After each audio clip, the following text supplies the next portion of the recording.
শিৱসাগৰ জিলাত সোৱাইন ফিভাৰৰ প্ৰাদুৰ্ভাৱৰ প্ৰতি লক্ষ্য ৰাখি গাহৰি সৰবৰাহ, গাহৰি মাংস বিক্ৰীত প্ৰশাসনে নিষেধাজ্ঞা জাৰি কৰি থোৱাৰ সময়তে এক অসাধু চক্ৰই আইন উলংঘাৰে বহিৰাজ্যৰ পৰা 2 শতাধিক গাহৰি কঢ়িয়াই অনা এখন ট্ৰেইলাৰ আৰক্ষীয়ে আজি জব্দ কৰিবলৈ সক্ষম হৈছে।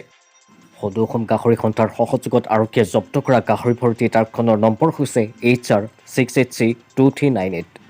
অন্য ৰাজ্যৰ পৰা বেমাৰী গাহৰি কেনেকৈ অসমলৈ সৰবৰাহ কৰিব পাৰিছে তাক লৈ এতিয়া প্ৰশ্ন উত্থাপন কৰিছে গাহৰি পালক সন্থাই আৰু লগতে সন্থাই অসাধু চক্ৰক শীঘ্ৰে নাকিল কৰাৰ দাবী জনাইছে। যিহেতু শিৱসাগৰ জিলাত গাহৰি বন্ধ হৈ আছে, কিন্তু তাৰ স্বত্তেও বহিৰাজ্যৰ পৰা গাহৰি সৰবৰাহ হৈ আছে, এই সন্দৰ্ভত কি ক'ব পাৰে?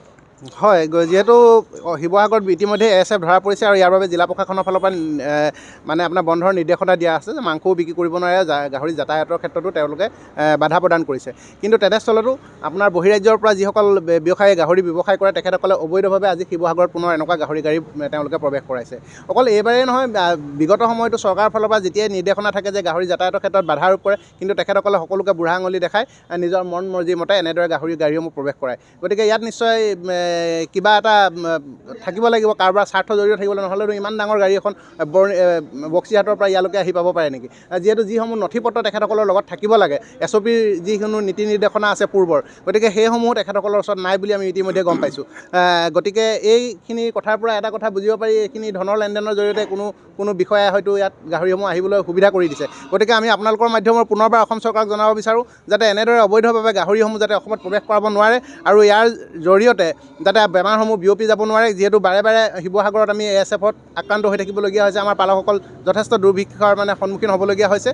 গতিকে আমি পুনৰবাৰ আপোনালোকৰ মাধ্যমে অনুৰোধ কৰিব বিচাৰিছোঁ যাতে অসমৰ গাহৰি পালকসকলক সুৰক্ষিত কৰি ৰাখক আৰু এনেধৰণৰ অবৈধ গাহৰিসমূহ সৰবৰাহৰ ক্ষেত্ৰত সম্পূৰ্ণৰূপে বাধা আৰোপ কৰক।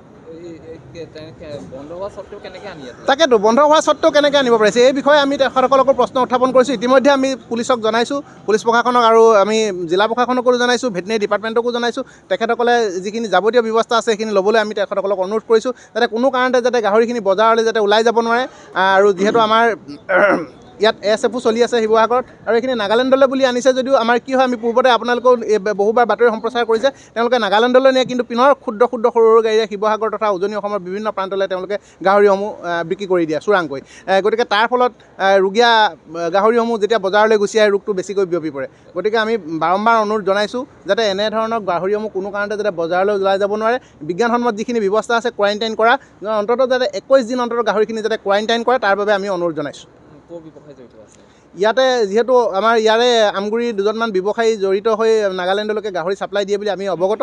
গতিকে সেই তেখেতসকলে আনিছে বুলি ইতিমধ্যে আমাৰ গাড়ী ড্ৰাইভাৰে জনাইছে যে ইয়াৰ পৰা আমগুৰিলৈকে অনা হৈছিলে বা নাগালেণ্ডলৈ নিব বুলি।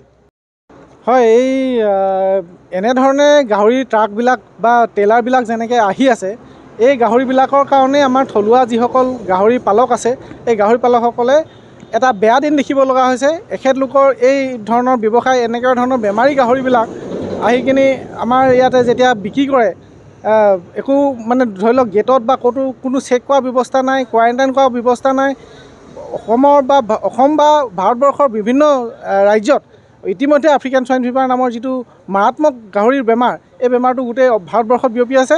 আৰু সেই বেমাৰী গাহৰিবোৰে ইতিমধ্যে আহি কিনি আমাৰ বজাৰবিলাকত ভৰি পৰিছেহি।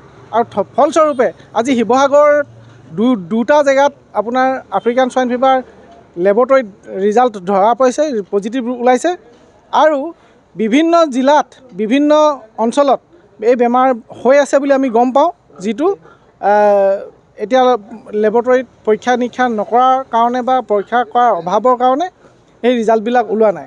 কিন্তু আমাৰ গাঁওবিলাকত গাঁও শ শ মানুহৰ, হাজাৰ হাজাৰ মানুহৰ গাহৰি মৰি শেষ হৈ গৈছে। সেই গাহৰিবোৰ মৰি শেষ হৈ যোৱাৰ মূলতে কাৰণ হৈছে এনেকুৱা ধৰণৰ যি ব্যৱসায়, এনেকুৱা ধৰণৰ ব্যৱসায়খিনিৰ কাৰণে হৈছে। আজি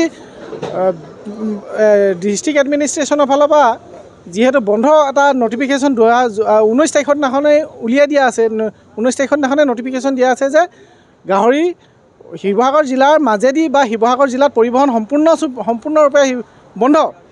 তৎস্বৰূপে এই যিবিলাক অসাধু ব্যৱসায়ী আছে, এই ব্যৱসায়ীবিলাকে তেখেতলোকৰ ব্যৱসায় চলাই আছে। গৰিষাকৰ পৰা সত্যাৱলী ৰিপৰ্ট, দৈনন্দিন অসম।